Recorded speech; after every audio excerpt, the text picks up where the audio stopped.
Hello guys, good morning. Ito po ang aking routine. Maglalaban na naman tayo. Ang gawaing bahay.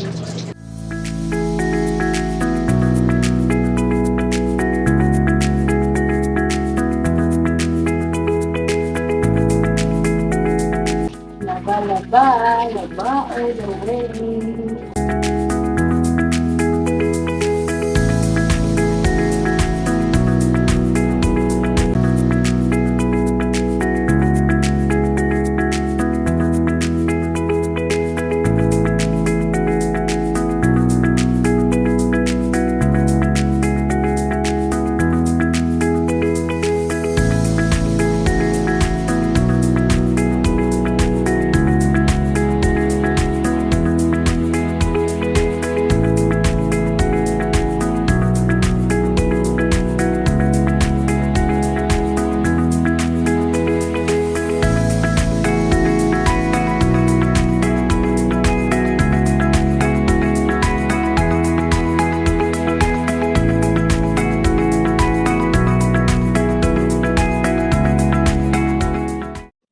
So guys, after laba, gawa muna ako ng yelo bago magsampay ng damit sa taas. Eh, sayang yung lamig ng ref. Benta ang yelo ngayon eh. Yung munti kasi akong tindahan. Dagdag income na rin. Ito na yung nagawa ko. Ano sa may ilalim na yun? Ganito. Ganito na yan. Yung ginagawa ko. Mineral yung yelo namin. 5 pesos only. Bili na po kayo. Pero nito, magsasampay naman ako ng damit sa taas.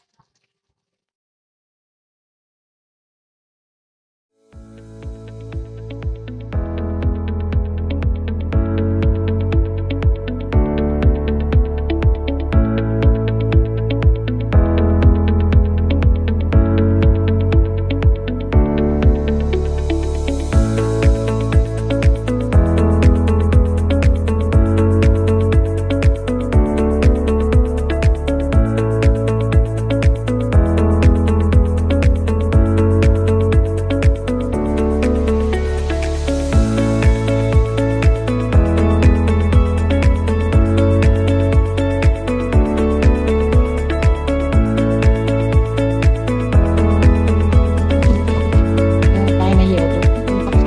Hindi ginawa natin. Yung rep namin, walang laman.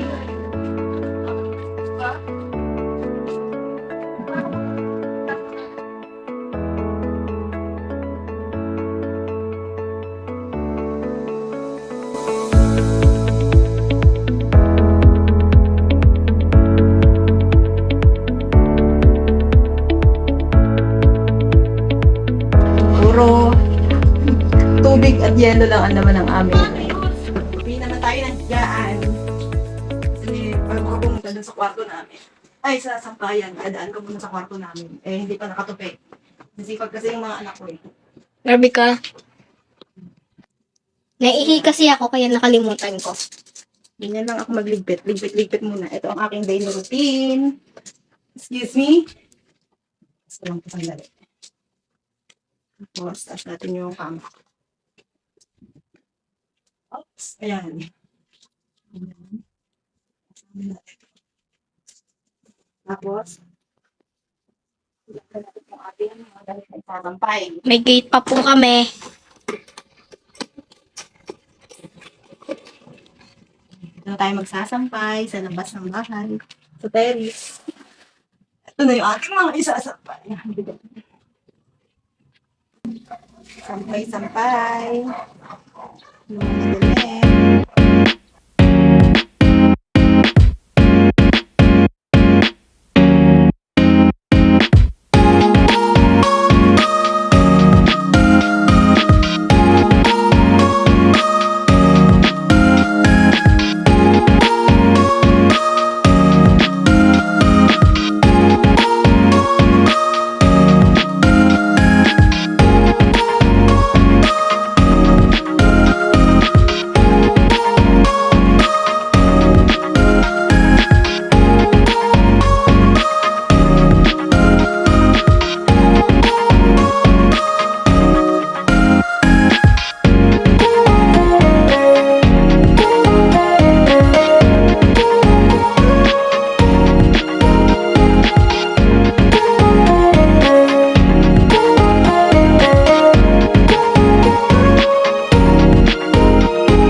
naman ay nagpapakulo tayo ng Hipan. beef. Gagawin natin tong nilaga. Yan. Hipan pa. Napalambot ko na siya. Ito yung ulam namin mamaya. Beef nilaga. Tapos, kuha na rin ako dito ng konting. Gagawin kong beef steak. Kasi di ko makain ng nilaga yung anak kong isa. Beef steak, kumakain siya. Yan po ang aming ulam for today. Ito yung niluto ko. Lunch namin for today. Favorite ni Kuya. Yan. Yan na yung niluto ko ngayon. Tapos, nagluto beef steak. Yan yung beef steak. Yan. Dito ay may konting nilaga. Yan. Nilagang puro sabaw. Sabaw kasi ang gusto ng girl ko. Kaya yan. Nagluto rin ako ng nilaga. Isang palambot ko na lang yan. Ito yung nilaga para doon sa girl ko. Ito naman yung beef steak. Para kay Kuya. Ayun kasi nila ng parehas isang luto lang. Pinag-iluwalay ko na lang kahit tigto konti. Yan ang aming lunch for today. Ito na yung ulam namin. Lunchtime. Kain na. Kain na po kami ng lunch. Ito na yung baby girl. Gusto pa ng soft drinks. Bubukas pa ng soft drinks. Kain po tayo. Nilaga. Beef steak. With sili at calamansi. Sabaw. Let's eat.